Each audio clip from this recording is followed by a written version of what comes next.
Okay. Apparently she's not quite ready yet. I'm Let's keep here. it going I'm then. ready. Can you hear me? Oh, there Oh, she there is. you are. We got her. Oh, well, it's so great. We didn't see you pop up right away. Laura, great to have you this morning. I wanted to start with this breaking news overnight that it appears, and there you are. You popped up for us. It's so great to see you.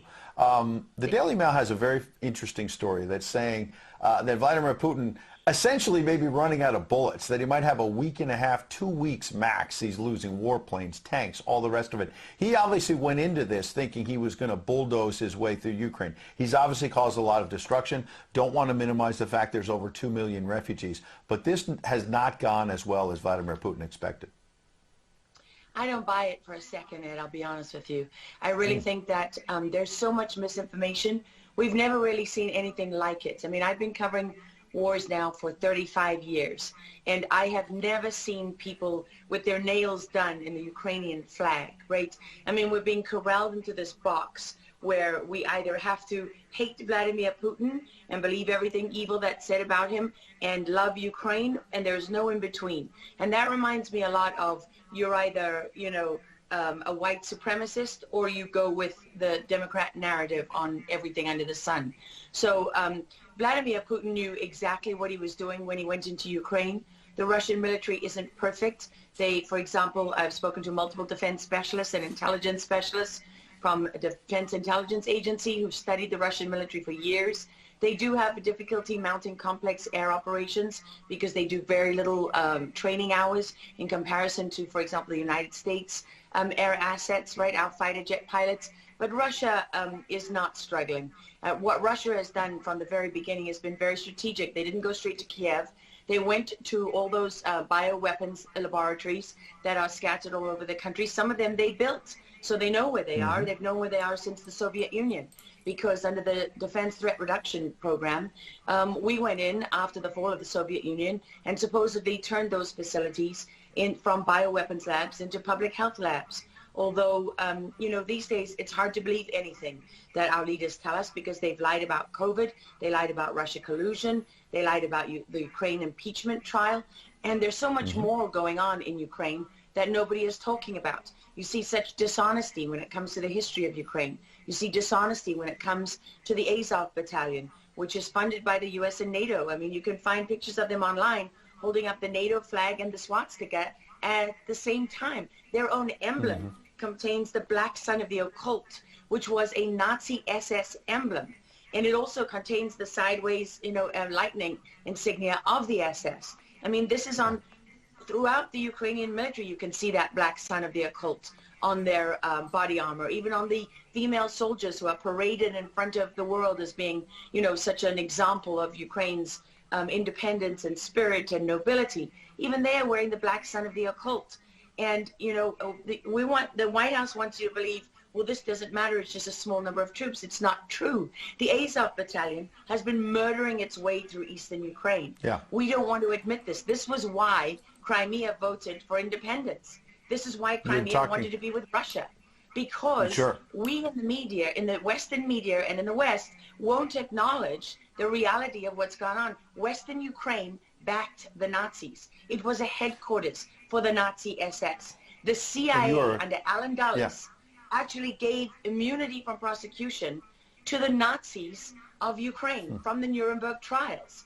So there's a long history of the United States and our intelligence agencies funding and arming Nazis in Ukraine. These are not like new neo-Nazi groups that sprung up. These are the actual Nazis from the Second World War, who, if you go back to the Nuremberg trials, said that they were planning for a 1,000-year Reich. And so you have to really wonder, as you look at this, when you know that the CIA sponsored the color revolution in Ukraine in 2013 and 14, that they selected Ukraine's leaders, go to Victoria Nuland's leaked phone conversation where she and the U.S. ambassador are deciding who can lead Ukraine. I mean, there's as much interference here as you could possibly imagine before you even get to Hunter Biden, Nancy Pelosi, John Kerry, and Mitt Romney, and all of their children who are employed, who earn millions from Ukrainian You are gas pointing, companies. yeah, you are pointing, pardon me, to a real credibility crisis for our leaders. I want to let Karen Turk jump in. Yeah, I wanted to bring up the fact that President Zelensky is Jewish, and I don't know exactly how this factors in, but there's some very interesting points in what you're saying. And looking at this, you could think it's political theatrics. You made a very good point at the beginning that you think that Putin is in control. And I actually want to play something that Jen Psaki said, because it seems that the White House is actually echoing that sentiment. Watch this. Well, the end game is really a question for President Putin. We have completely crushed his economy. We have provided military assistance, humanitarian assistance to the Ukrainians, enabling them to fight back for far longer than the Russian leadership anticipated. And again, he has to determine what the path forward looks like for him. Thanks, everyone.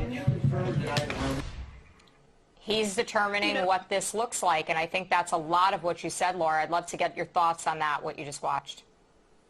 What troubles me about the moment that we're in is that we have such a selective and a narrow reading of history. President Zelensky may be Jewish, but he's not the only one in this who suffered during the Second World War, whose ancestors suffered, right? I mean, look at Putin. How many relatives did he lose in the siege of St. Petersburg? People don't know their history. They don't know what made Vladimir Putin. And I'm not I'm not defending him. I don't need to defend Vladimir Putin. My job as a journalist is to try to understand what is the truth here. I don't like being lied to. And we're being lied to on an epic scale. When we're told your only choice is you have to be 100% with Zelensky, who's a puppet, who you can find on the internet in black stilettos and leather pants, with shirtless, doing a spoof Dancing with the Stars kind of entertainment video. That's a mock of a Ukrainian group that does this kind of satanic occult type of music video. And I mean, Zelensky was selected like so many of our leaders. And honestly, with big tech and with election fraud these days, we don't know how many leaders all around the world have been selected for us and weren't actually voted in. But what we do know is that there are increasing problems with technology and the digitization of our world. Because look at what's happening with COVID. Look at what has happened globally. We are fighting the same battles all over the world. To pretend that this war is about Russia and Ukraine is just a barefaced lie.